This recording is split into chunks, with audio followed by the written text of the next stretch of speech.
শস্য ইলিশ, আর শস্যটা এবার একটু প্যাকেট শস্য ব্যবহার করছি। কাপে যে মেখে রেখেছি, একটু পানি দিয়ে ভিজিয়ে রেখেছি।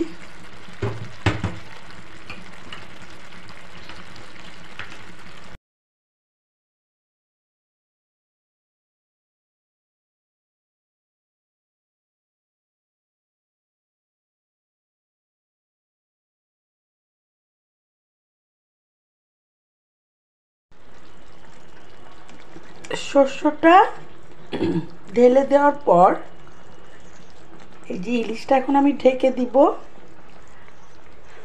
মৃদু আঁচে রান্না করতে হবে। লাস্টে এই সময়টায় একটা কাঁচামরিচ দিয়ে দিয়েছি। এবার মাছটা ঢেকে রাখবো।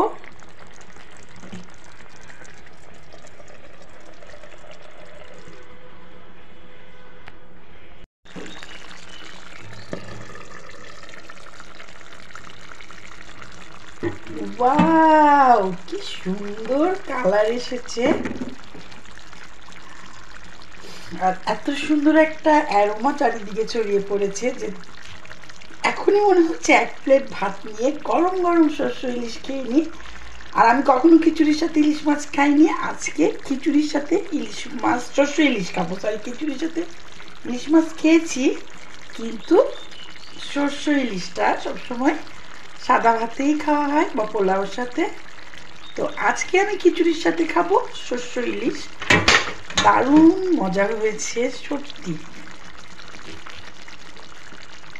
তো